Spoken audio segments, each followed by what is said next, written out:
창세기 9장 8절에서 17절 말씀 한 절씩 번갈아 읽겠습니다. 창세기 9장 8절로 17절 말씀입니다.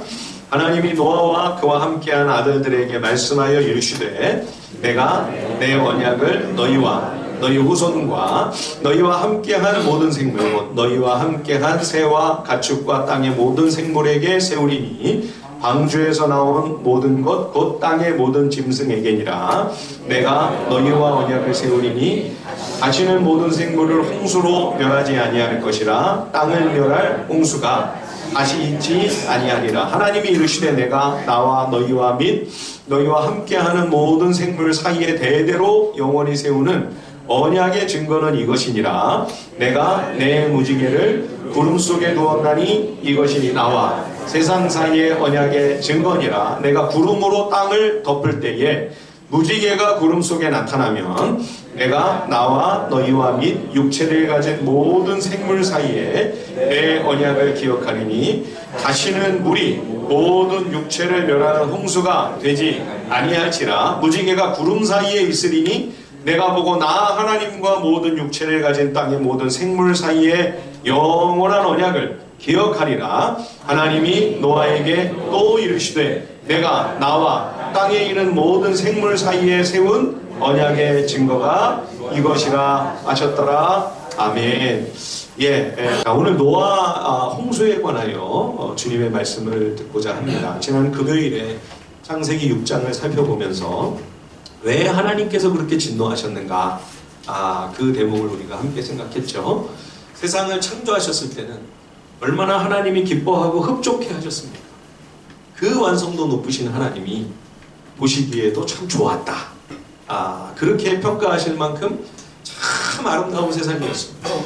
그러나 인간의 불순종과 타락으로 죄가 세상에 들어왔습니다. 이것은 죄의 작은 씨앗이 하나 떨어져 이게 서서히 퍼져나가는 그런 양상으로 전개된 것이 아닙니다. 이 죄는 쓰나미입니다. 그냥 악이 들어와서 이 세상에 자리를 잡자마자 죄의 어마어마한 쓰나미가 몰려오면서 마치 물이 바다를 뒤덮는 것처럼 이 죄가 세상을 꽉 채웠죠. 하나님과의 관계가 끊어진 죄인에게는 하나님의 풍성한 은혜로운 자원의 공급이 차단이 됩니다. 에덴에서는 아무 부족함이 없었죠. 그러나 죄가 망쳐놓은 세상은 마음대로 되는 일이 하나도 없습니다. 아무리 땀 흘려 열심히 일을 하고 생고생을 하면서 그렇게 수고를 해도 애쓴 만큼 소득을 얻는 것이 쉽지 않습니다. 새벽에 동트기 전 일찍 일어나 땡볕에 얼굴을 새카맣게 그을려가며 일을 한들 뭐합니까? 태풍이 몰려와 싹 휩쓸고 지나가면 벼가 다 쓰러져요. 1년 내내 고생한 보람이 없는 과수원의 그 탐스러운 열매들이 그 과실들이 다 떨어져 버립니다. 1년의 수고를 그냥 다 허탕쳐버리는 거죠. 순식간에. 그래서 이제 죄인들이 문명을 일으킵니다. 구리와 쇠를 가지고 농기구만 만드는 게 아니라 무기를 만들죠. 청동기 문화도 부족해서 철기 문명까지 개발을 합니다. 더 세고 강력한 무기를 만들어 이제는 약탈하고 빼앗는 거죠. 전리품을 싹 모아가지고 그걸 또 도로 뺏기면 안 되니까 그래서 성을 쌓기 시작합니다. 더 높고 견고한 성벽을 쌓는 거죠. 전쟁이 시작이 됩니다. 서로 싸우고 죽이고 짓밟고 이기면 모든 것을 다 가지고 지면 모든 걸 잃는 무시무시한 폭력이 난무하는 세상이 되는 거죠. 그래서 하나님이 탄식하십니다. 자, 우리 창세기 6장으로 한번 좀 가볼까요? 창세기 6장 11절, 12절, 13절 한번 우리 읽어보겠습니다. 창세기 6장 11절로 13절 같이 우리 한 목소리로 읽어보겠습니다. 창세기 6장 11절에서 13절 시작. 그때에 온 땅이 하나님 앞에 부패하여 포악함이 땅에 가득한지라. 하나님이 보신즉 땅이 부패하였으니 이는 땅에서 모든 혈육 있는 자의 행위가 부패함이었더라. 하나님이 노아에게 이르시되 모든 혈육 있는 자의 포악함이 땅에 가득하므로 그 끝날이 내 앞에 이르렀으니 내가 그들을 땅과 함께 멸하리라. 예, 포악함이 가득했다. 이게 두 번이나 반복이 되죠. 그러니까 폭력이 난무한다는 것입니다. 예, 인명을 해치고 살상하는 것을 아무렇지 않게 여기는 거예요. 여기 이 부패했다고 하는 단어는 3번이나 반복이 되는데요. 하나님의 창조 질서에서 벗어났습니다. 완전히 썩어버리고 오염이 되어 회복이 불가능할 정도로 파괴가 되었다. 그런 말입니다. 그런데 여기 13절 끝에 나오는 이 멸하리라는 이 단어도요, 앞에 3번 반복된 이 부패했다는 말과 똑같은 히브리어 단어입니다. 죄로 말미암아 완전히 썩어 문드러져서 이미 다 못쓰게 망가지고 파괴된 것을 이제 하나님께서는 최종적으로 완벽하게 제거하시고 청소하실 수밖에 없는 상황이다. 이렇게 말씀하고 있는 거죠. 여러분, 죄의 힘, 죄의 악한 영향력이 얼마나 대단합니까? 자, 그런데 이렇게 절망적인 와중에 그 속에서도 믿음을 지키며 신실하게 주님과 함께 동행하는 경건한 사람이 있었어요. 예. 자, 6장 9절 한번 보시죠. 6장 9절. 노아는 의인이요 당대의 완전한 자라 그는 하나님과 동행하였다. 여러분, 이런 시대에 노아가 어떻게 믿음을 잃어버리지 않았을까요? 다 각자 자기 욕망에만 충실하면서 욕심을 채우기 위해서라면 수단 방법 안 가리고 폭력까지도 동원하고 살인도 서슴없이 자행합니다. 전쟁을 일으켜 수많은 인명이 살상될지라도 오직 내 배만 채우려는 아비규환의 이 지옥이 이미 벌써 온 거 아니에요? 그런데 어떻게 노아는 믿음을 지키고 신앙적인 삶을 살아낼 수가 있었을까요? 자, 그 비결이 8절에 나와 있습니다. 자, 창세기 6장 8절 같이 한번 읽어보실까요? 8절 말씀 시작. 그러나 노아는 여호와께 은혜를 입었더라. 아멘. 예, 하나님의 은혜를 받은 것, 이것이 노아가 구원받은 이유이고 그가 믿음의 삶을 유일하게 걸어갈 수 있는 원인이었습니다. 그래서 여러분, 우리가 은혜를 받아야 됩니다. 하나님의 은혜를 받는 것 외에는 여러분, 우리가 믿음으로 살아갈 다른 방도가 없어요. 어디서 우리가 힘을 얻습니까? 어디서 우리가 거룩한 영적인 동력을 얻을 수가 있습니까? 자, 창세기 6장 5절, 6절, 7절 한번 보십시오. 여호와께서 사람의 죄악이 세상에 가득함과 그 마음으로 생각하는 모든 계획이 항상 악할 뿐임을 보시고 땅 위에 사람 지으셨음을 한탄하사 마음에 근심하시고 이르시되 그가 창조한 사람을 내가 지면에서 쓸어버리되 사람으로부터 가축과 기는 것과 공중의 새까지 그리하리니 이는 내가 그것들을 지었음을 한탄함이니라. 그런데 여러분, 이 상황 속에서 노아가 하나님의 은혜를 입은 거예요. 예, 여러분 8절 말씀을 글자 그대로 옮기면 이렇게 됩니다. 그러나 노아는 여호와의 눈 안에서 은혜를 발견했다. 여러분, 이게 무슨 소리일까요? 노아가 여호와의 눈에서 은혜를 발견했다. 노아가 하나님 눈에 들었다는 것입니다. 하나님께서 노아를 발견하시고 그를 하나님의 사람으로, 주의 자녀로, 주의 백성으로 그를 선택하셨다는 말씀이지요. 노아가 하나님을 선택한 것이 아닙니다. 하나님께서 노아를 먼저 하셨습니다. 노아가 하나님을 사랑한 것이 아닙니다. 하나님께서 먼저 노아를 사랑하시고 당신의 사람으로 구별하신 것이죠. 여러분, 사랑하면 보는 시선과 눈빛이 달라지죠? 예, 우리 아이들이, 우리 손자 손녀가 운동회를 하는데 애들이 다 똑같은 체육복을 입고 막 달리기 경주를 해요. 그래도 누구만 보입니까? 내 새끼만 보입니다. 다른 새끼들은 안 보여요. 예, 내 새끼만 눈에 쏙 들어오죠? 사랑하니까. 예. 그래서 노아가 하나님 눈에 은혜를 입었다, 이렇게 말씀하고 있는 것입니다. 여러분, 구원은 우리가 시작이 아닙니다. 구원의 출발, 구원의 시초는, 구원의 시작은 하나님이십니다. 우리가 하나님의 이해할 수 없는 신비로운 사랑을 받아 하나님의 자녀로 선택함을 받은 것, 여러분, 이것이 구원입니다. 나의 의나 선행이나 나의 무슨 공로나 업적이 아니라 하나님의 그 기이한, 도저히 납득할 수도 없고 이해가 안 되는 그 은혜로 말미암아 내가 하나님의 눈에 쏙 든 것, 여러분, 이게 구원이에요. 내가 구원받을 수 있었던 이유는 오직 그거 한 가지입니다.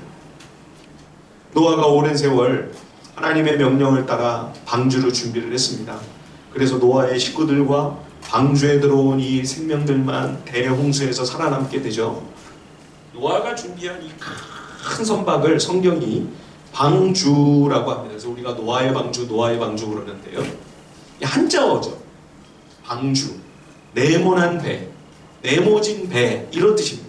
한자를 그대로 풀이하면. 근데 원래 이 히브리어 단어는 배라는 의미가 없습니다. 히브리어는 이게 테바라는 말인데 이 테바가 뭐냐면 그냥 상자예요. 네모난 상자. 예.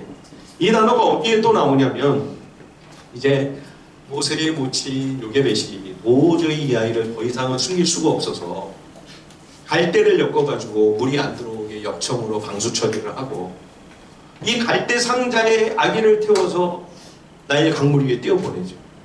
그때 똑같은 단어가 사용됩니다. 테바입니다. 크기만 다르죠. 그러나 다 같은 네모난 상자입니다. 여러분 왜 배가 아니고 테바입니까? 배는 추진장치가 있습니다. 예, 요즘 같으면 엔진이 있죠. 그죠? 모터가 달려 있습니다. 옛날에 엔진이 없을 때는 돛이 있었습니다. 바람의 힘을 이용해서 그 추진력으로 배가 앞으로 나아가는 거죠. 또 사람들이 또 노를 젓습니다. 인력으로 그 추진하는 힘을 낼 수가 있는 거죠. 속도 조절도 가능합니다. 예. 또 배는 조향장치가 있습니다. 키가 있어서 원하는 방향으로 갈 수 있어요. 방향을 바꿀 수도 있어요. 테바에는 추진장치도 조향장치도 없습니다.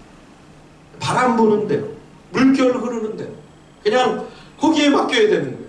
예. 사람이 개입할 여지가 전혀 없습니다. 이것이 테바가 배와 완벽하게 다른 차이점이죠. 요게벳이 모세를 실은 이 갈대 테바를 강물 위에 띄워보내는 순간 다 이제는 하나님께 맡기는 거예요. 아무것도 관여할 수가 없어요. 예. 노아와 가족이 만든 이 커다란 테바, 방주라는 말에도 배라는 뜻이 들어있기 때문에 그냥 테바라고 하겠습니다. 예. 대홍수가 덮치니까 이 큰 테바가 물 위에 그냥 둥둥 떠다니는 거죠. 방향도 속도도 노아가 전혀 통제를 할 수가 없어요. 예. 전적으로 모든 걸 하나님께 맡기는 겁니다. 그래서 1년을 넘게 물 위에 떠 있었죠. 그렇죠? 내리는 것도 마음대로 못해요. 그 물이 다 빠지고 땅이 다 말라서 그 다음에야 이제 내려올 수가 있는 거죠. 하나님이 하시는 일이에요. 오직 하나님을 신뢰하고 하나님만 의지하며 하나님만 바라보며 하나님을 기다리는 것 외에는 다른 길이 없어요. 여러분, 이것이 바로 구원입니다. 구원은 하나님이 절대적인 주도권을 가지고 계십니다. 내가 무슨 힘을 보탤 수가 없습니다. 전적인 하나님의 일하심입니다. 절대적인 하나님의 주권에 달려 있어요. 예, 여러분, 내가 어떤 일말의 선이나 의를 보탤 수 있습니까? 나의 선행이나 어떤 업적이나 공로로 뭔가 우리가 나의 구원에 조금이라도 기여를 할 수가 있습니까? 여러분, 불가능합니다. 그걸 보여주는 것이 바로 오늘 이 노아의 테바입니다. 그러므로 이 테바는 예수 그리스도의 모형입니다. 우리를 구원하시는 주님의 사역에 여러분, 내가 방해가 되면 모를까 해방을 하고 그르치고 망치면 망쳤지 여러분 전혀 도움이 안 돼요. 예. 그런데도 오직 전적인 하나님의 은혜로 말미암아 예수 그리스도의 십자가와 부활로 죄의 책임으로부터 나를 완벽하게 건져내시고 사망과 영원한 심판과 형벌로부터 우리를 완전히 해방시켜 주십니다. 이 노아의 테바, 예수 그리스도의 모형입니다. 하나님의 구원이 완벽한 이유는 구원이 오직 하나님께 속한 일이기 때문입니다. 만약 우리가 나의 구원에 있어 어떤 일정 지분을 가진다든지 내가 감당해야 할 어떤 부분이 있다면 여러분, 죄인인 우리는 그 지극히 작은 그 부분이라도 완벽하게 채울 수가 없습니다. 그러면 구원은 불완전하고 불안한 것이 될 수밖에 없는 것이죠. 그런데 여러분, 예수 그리스도 안에서 영생을 선물로 받는 것은 내 어떤 애씀이나 노력이 0.0000001%도 전혀 허락이 안 됩니다. 오직 100%, 아니 1000%, 1000% 완전한 하나님의 선물입니다. 그러니까 완벽해요. 안전해요. 실패가 없어요. 예. 구원이 이렇게 확실한 이유가 또 하나 있죠. 그것은 구원이 하나님의 은혜로운 약속을 바탕으로 하고 있기 때문입니다. 오늘 우리가 읽은 본문을 보시면 홍수 이후에 하나님께서 노아와 후손들과 그리고 이 테바에서 나온 모든 생명을 향해 하나님이 축복하시고 그들과 언약을 맺으시죠. 자, 오늘 본문 창세기 9장 9절, 10절, 11절 다시 한번 우리 한 목소리로 같이 한번 읽어보겠습니다. 창세기 9장 9절로 11절입니다. 시작. 내가 내 언약을 너희와 너희 후손과 너희와 함께한 모든 생물 곧 너희와 함께한 새와 가축과 땅의 모든 생물에게 세우리니 방주에서 나온 것 곧 땅의 모든 짐승에게니라. 내가 너희와 언약을 세우리니 다시는 모든 생물을 홍수로 멸하지 아니할 것이라. 땅을 멸할 홍수가 다시 있지 아니하리라. 예, 아담 언약, 여기서 노아 언약이 나오죠. 그렇죠? 근데 여러분 왜 성경에는 일반적으로 우리가 쓰는 약속이라는 말, 또 우리가 사회에서 보통 많이 사용하는 계약이라고 하는 말로 표현하지 않고 왜 항상 언약이라고 이렇게 표현을 할까요? 예, 이 언약은 하나님께서 말씀하심으로 맺어지는 약속이기 때문입니다. 보통 우리 인간의 약속, 우리 사회에서 일반적으로 우리가 행하는 계약은 쌍방이 똑같은 어떤 권리나 책임을 가지게 됩니다. 근데 여러분 이 언약의 주도권은 하나님께 있어요. 하나님께서 하시는 그 말씀, 하나님께서 약속하시는 그 진리의 말씀이 이 언약의 출발점이에요. 이 언약의 모든 것이라고 봐도 과언이 아닙니다. 여러분 성경 어디에 인간이 먼저 하나님께 하나님 우리와 약속을 하십시다, 아담이 하나님께 언약을 맺자고 하나요? 노아가 또는 노아의 가족들이 하나님께 우리 약속을 하십시다, 계약을 하십시다, 하나님 우리 다시 또 심판하시면 안 됩니다, 그런 말씀이 어디 나옵니까? 언약은 항상 하나님이 주도권을 가지고 계세요. 하나님이 시작입니다. 하나님의 말씀이 늘 선행이 됩니다. 그래서 언약이에요. 예, 물론 하나님께서 주권을 갖고 우리와 언약을 맺으시나 이 약속에 참여하는 이 거룩한 계약에 동참하는 우리 언약 백성들도 주의 명령을 순종하며 하나님 말씀을 따라 주님과 동행해야 할 거룩한 책임과 의무가 따르는 거죠. 언약 백성의 사명입니다. 그래서 이제 하나님 앞에 이제 이스라엘 역사를 보면 하나님께서 은혜를 주셔서 막 부흥이 일어나고 막 백성들이 회개하고 막 돌이키는 그런 은혜로운 역사가 일어날 때는 이 지도자와 백성들이 다 함께 모여서 그동안 하나님 앞에 지키지 못한 그 언약을 다시금 마음을 새롭게 해서 이제는 우리가 이 율법을 잘 준행하고 주의 뜻을 따라 이 언약을 준행하는 삶을 신실하게 살겠습니다. 그래서 언약이 갱신되는 예를 우리가 성경에 이 이스라엘 역사 속에서 종종 보게 됩니다. 사무엘 때도 미스바에 다 함께 모여서 사사시대의 죄악을 하나님 앞에 회개하죠. 우리가 그동안 악한 우상숭배를 하고 주님 앞에 못할 짓을 저질렀습니다. 이제부터는 하나님 말씀을 준행하면서 이 약속을 따라 하나님과의 언약의 신실한 삶을 살겠습니다. 새롭게 결단을 하죠. 여호수아 때도 그랬고요. 다윗은 물론 솔로몬 왕이 예루살렘 성전을 건립할 때도 그 성전 낙성식 기도를 하면서 온 백성들 하나님 앞에 마음을 새롭게 하는 그런 영광스러운 장면이 성경 역사에 기록이 되어 있죠. 또 아사 왕이라든지 요시야 왕과 같은 경건한 지도자들이 있었을 때 율법책을 발견해서 그 말씀을 읽으니까 왕부터 눈물을 줄줄 흘리면서 회개하기 시작하고 그거를 온 백성들에게 다 읽어주면서 이제 이 말씀을 바탕으로 우리가 하나님 앞에 언약을 신실하게 준행하는 그러한 믿음의 삶을 걸어가자. 언약이 또 갱신돼요. 최근 우리가 묵상한 에스라, 느헤미야 때도 비슷한 상황이 벌어지죠.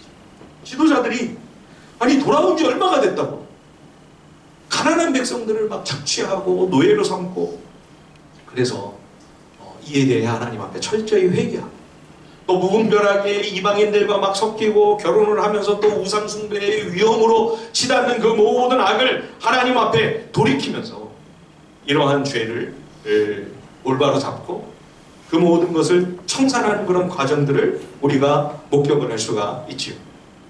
근데 여러분, 이런 대목을 우리가 읽으면서 이런 의문이 생기지 않습니까?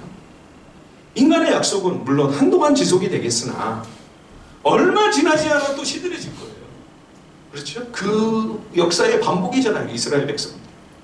또다시 악한 구습으로 되돌아갑니다. 머지않아 못된 습성이 또 머리를 쳐듭니다. 언제 그런 약속을 했냐는 듯, 언제 우리가 그런 새로운 다짐을 했냐는 듯 또다시 원점으로 돌아가 버리는 거죠. 그러면 여러분, 우리가 아까 보았던 그 언약갱신의 상황들을 한번 생각해 보세요. 이제는 우리가 정말 개과천선하겠습니다. 하나님 앞에 제대로 이제는 살겠습니다. 언약을 막 스스로 하나님 앞에 갱신하며 이제는 진짜 하나님 앞에 순종하는 삶을 살겠다고 할 때 여러분, 하나님의 반응이 어떠하셔야 되겠습니까? 야, 니네 그래봐야 며칠이나 또 가겠냐? 얼마 안 있으면 또 너희 본성이 훤히 드러날 거를, 책임도 못 질 거를 뭐하러 이렇게 니네 기운을 빼니? 니네 아무리 그래도 난 안 속는다? 그러면서 하나님이 시큰둥하시면서 돌아서서 외면하셔야 되잖아요. 근데 하나님께서 그렇게 하시나요? 아니요. 우리 악한 죄인들의 그 시커먼 속을 훤히 다 들여다보고 계시는 하나님이신데도, 나보다 나를 더 잘하시는 하나님이신데도 하나님께서 그러한 이스라엘 백성들의 언약갱신을 기쁘게 받으시는 거죠. 여러분, 우리가 어떤 죄인입니까? 우리는 화장실 들어갈 때하고 나올 때가 다릅니다. 얼마나 간사합니까? 들어갈 때 나올 때 시간 얼마나 지났다. 그 사이에 마음이 바뀌어요. 생각이 달라져요. 내가 아쉬울 때는 간이며 쓸개며 다 빼줄 것 같죠. 문제가 해결되면 어떻게 되죠? 내가 아쉬운 것이 없으면 태도가 싹 바뀌죠. 말이 싹 달라집니다. 안면몰수합니다. 내가 얼마나 치졸하고 얼마나 찌질한 죄인인지, 나보다 하나님이 나를 더 잘하세요. 그런데도 어찌 하나님은 이렇게 간악한 죄인들이 감당도 못할 약속을 새롭게 하겠다고 하나님 앞에 나올 때 하나님이 그거를 모른 척 믿어주시고 그냥 다 그거를 받아주실까요? 제가 성경을 읽을 때마다 제일 신기한 대목입니다. 이거 안 믿어주셔야지 될 것 같은데, 하나님 아시는데 이게 되도 않는 소리인데, 아니면 어떻게 이 마음을 받아주시지? 근데 여러분, 그게 우리 하나님의, 우리 아버지의 사랑이에요. 우리 애들이 어버이날이면 꼭 무슨 편지를 꼭 써가지고 와요. 저는 애들이 4시나 되니까 이제는 좀 지겹습니다. 맨날 똑같아요. 스토리도 레파토리가 뭐 너무 식상합니다. 네, 서사가 그냥 안 봐도 뭐 뻔해요. 네, 다 회개하고 돌이키겠다는 반성문이에요. 그동안 속썩여서 죄송해요. 앞으로는 효도하는 아들딸이 되겠습니다. 진짜 잘할게요. 실망시켜드리지 않겠습니다. 그리고 꼭 마지막에 아빠 엄마 사랑해요. 예. 그러면 이제는 속을 안 새길까요? 그날뿐입니다. 그날뿐. 다음 달부터 변함없이 신실하게 속을 썩입니다. 그러면 여러분, 자식이 편지를 써가지고 올 때 이거를 그냥 쫙쫙 찢어 발기나요? 이거 다 헛소리 내가 알아? 어디서 개수작이야? 이러면서 다 찢어 발기나요? 내용이 뻔한데도요, 그걸 안 지킬 걸 아는데도요, 편지 받을 때마다 감격합니다. 아이고, 이놈 자식이 언제 이렇게 컸나? 얼마나 대견한지. 고이고이 그걸 간직해요. 우리 셋째가 써놓은 편지를 제가 책상에다 붙여놓고 있다니까요. 그거를 사진까지 찍어가지고 막 또 푸사에다가 막 또 자랑스럽게 올리는 분도 계시잖아요. 사랑입니다. 그 마음이 진심이라는 걸 믿어주는 거예요. 또 다시 속을 썩일지언정, 내 속을 또 썩을지언정, 지도 아빠 엄마를 기쁘게 해주고 싶은 마음은 있지만 지 뜻대로 잘 안 돼서 얼마나 속상하고 지 마음은 얼마나 더 힘들지 그거 알아주는 거죠. 사랑은 그 선의를 믿어주는 것입니다. 비록 또 실수하고 또 넘어지겠지만, 그러나 그 마음에 품은 의도와 동기가 선하고 좋은 것임을 신뢰하면서 알면서도 속아주는 거예요. 그게 우리 부모의 마음이고요. 그 부모의 마음이 어디서 왔냐? 우리를 향한 우리 하나님 아버지의 마음에서 온 것입니다. 그래서 우리가 또 잘못하고 금세 실수하고 실족할 걸 다 아시면서도 여러분 우리가 막 눈물 콧물 흘리며 회개하고 돌이킨다고 하나님 앞에서 새롭게 마음을 다짐한다고 결단한다고 하면 여러분 하나님은 의심하지 않으십니다. 그걸 받아주세요. 그 마음을 기쁘게 받으세요. 예, 심지어 악하고 못된 왕 아합이 하나님이 보내신 대언자 엘리야의 말씀을 듣고 너무 두려웠던 거예요. 그래서 회개했습니까? 아니요. 제가 볼 때는 회개도 아니에요. 회개하는 회개하는 신용만 했어요. 흉내만 냈습니다. 배옷을 쫙 갈아입고 걸음을 천천히 걸어갑니다. 여러분 이게 회개예요? 예? 너무 무서웠던 모양이죠. 너무 두려웠던 모양이죠. 하나님께서 그걸 보시면서 엘리야에게 뭐라고 말씀하십니까? 야, 쟤 아합 봐라. 쟤 배옷을 입고 천천히 걸는다. 그러시면서 오므리 왕가의 심판을 아합 때 이세벨 때 내리시는 게 아니라 그 다음으로 미루세요. 예, 사랑하는 성도 여러분, 하나님 아버지의 우리를 향한 나를 향한 사랑입니다. 그러니 우리가 교회 공동체 안에서나 가정에서도요 서로 부족하고 연약하고 잘 변화되지 않습니다. 잘 고쳐지지 않습니다. 허물과 약점이 우리 10년 넘게 지냈으니까 다 알잖아요. 다 드러나잖아요. 그럴 때 여러분 하나님이 나를 불쌍히 여겨주시는 것처럼 우리도 서로가 서로를 불쌍히 여겨야 해요. 참 그래도 믿음으로 한번 잘 살아보고 싶을 텐데 성숙한 인격과 신앙으로 잘 감당해 보고 싶을 텐데 그럼에도 죄인이기 때문에 죄인의 한계로 인하여 쓰러지고 넘어집니다. 그럴 때 여러분 우리가 손가락질하고 정죄하고 비난하는 것이 아니라 하나님께서 내 중심을 보시고 나의 선의를 믿어주시고 나를 불쌍히 여기시는 것처럼 우리도 서로가 서로를 그렇게 불쌍히 여겨야 하는 것이죠. 긍휼히 여기고 너그럽고 따뜻한 마음으로 용납해야 하는 것이죠. 이것이 언약 백성의 삶이어야 하고 언약 백성의 공동체의 모습인 것입니다. 하나님과의 언약이 만약 우리가 책임을 져야만 하는 것이었다면 하나님의 생명과 구원의 언약은 제대로 완벽하게 그 효력을 발휘하기 어려웠을 것입니다. 그러나 하나님의 언약은 철저하게 하나님께서 책임지시는 하나님의 은혜를 바탕으로 하고 있습니다. 여러분 이 언약이라는 단어를 글자 그대로 옮기면 뭐예요? 칼로 자른다는 뜻이잖아요. 예, 언약을 자른다. 원래는 이렇게 돼 있어요. 왜 언약이라는 말에 이런 이상한 의미가 들어있을까요? 고대 근동의 족장들이나 왕들이 서로 조약을 맺을 때 희생제물을 전부 반으로 갈라놨어요. 그 시체를 다 반쪽으로 전부 잘라놓고 그 시체 사이를 한 번씩 지도자들이 지나가는 거예요. 이 사람 한 번 지나가고 저 사람 한 번 지나가고. 그래서 만일 우리의 동맹을 깬다든지 우리가 서로 약속한 조항을 지키지 않고 배반하고 배신을 때리면 이 쪼개진 재물과 같은 저주를 받게 된다. 그런 의미죠. 무시무시하죠. 예. 나중에 우리가 살펴보겠습니다만 창세기 15장에 가면 하나님께서 아브라함과 언약을 맺으시는데 똑같이 이렇게 하세요.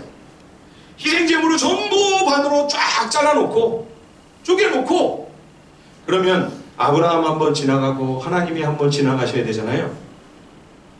근데 아브라함은 안 지나가요. 하나님만 지나가세요. 예.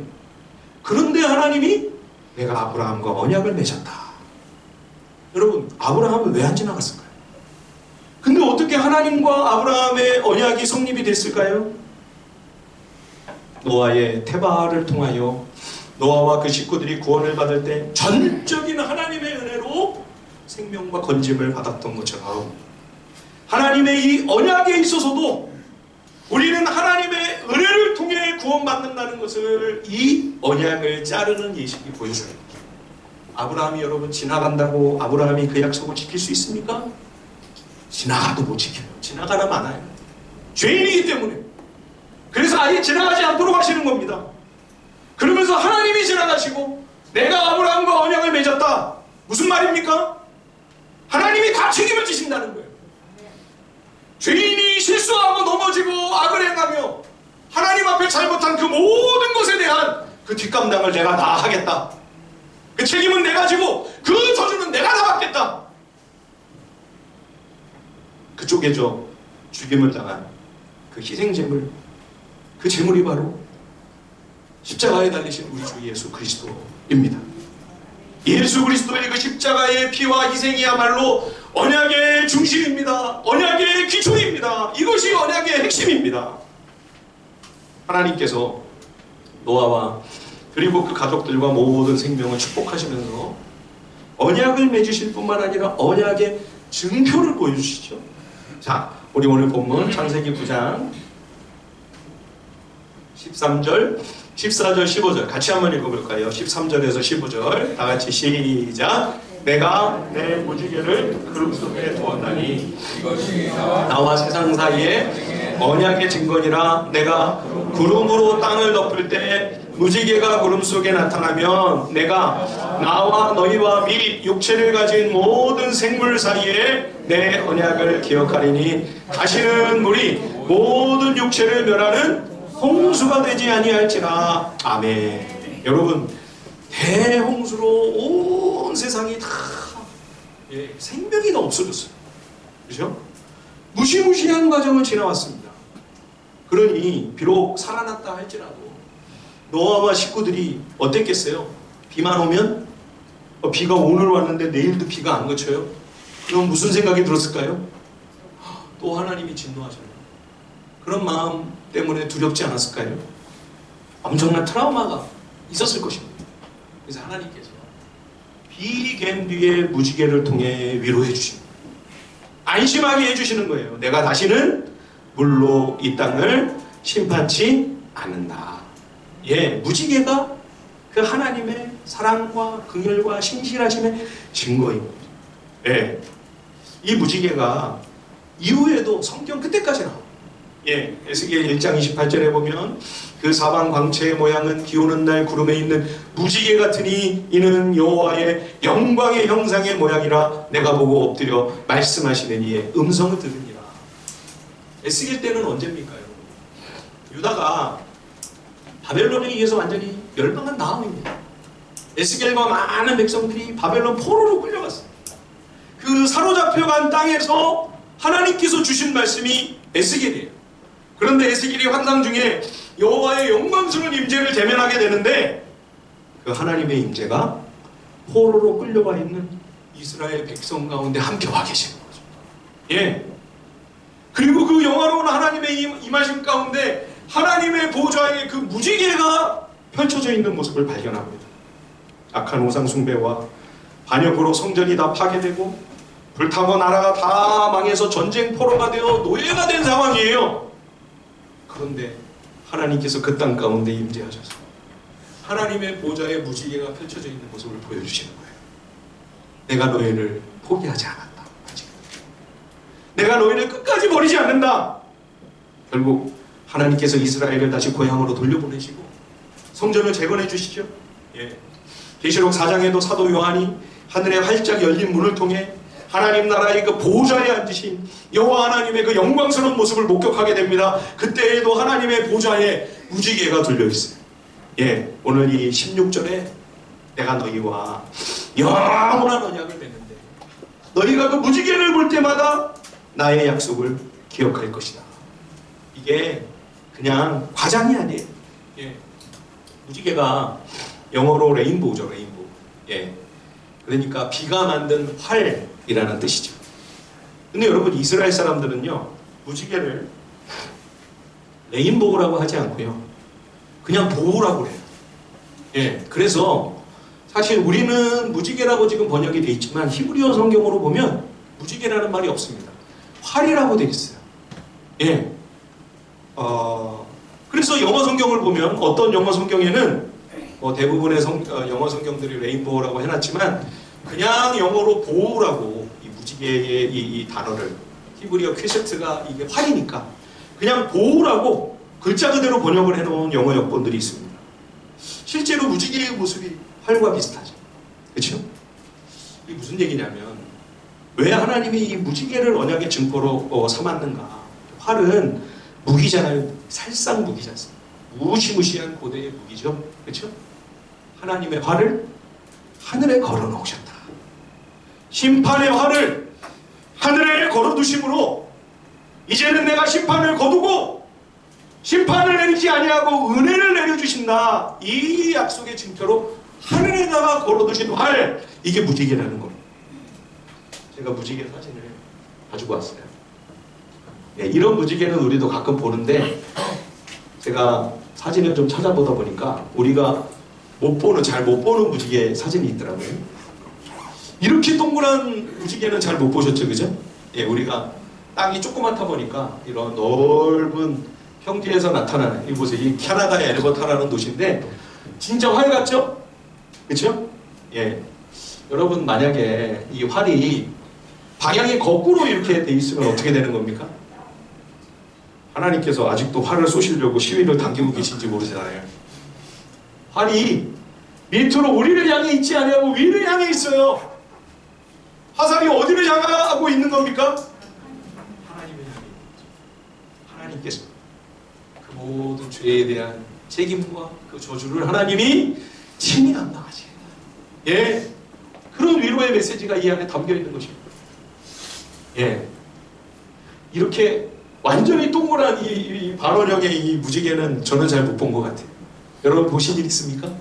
예, 하나님께서 활을, 무지개가 아니라 활을 하늘에다가 쫙 걸어놓으시고 내가 이제는 물론 다시는 너희를 심판하지 않는다. 하나님께서 은혜로운 언약의 증거물로 하늘에다가 활을 걸어놓으십니다. 이것이 오늘 무지개의 언약입니다. 하나님의 구원은 절대적인 하나님의 주권에 달려 있습니다. 그래서 완전한 구원입니다.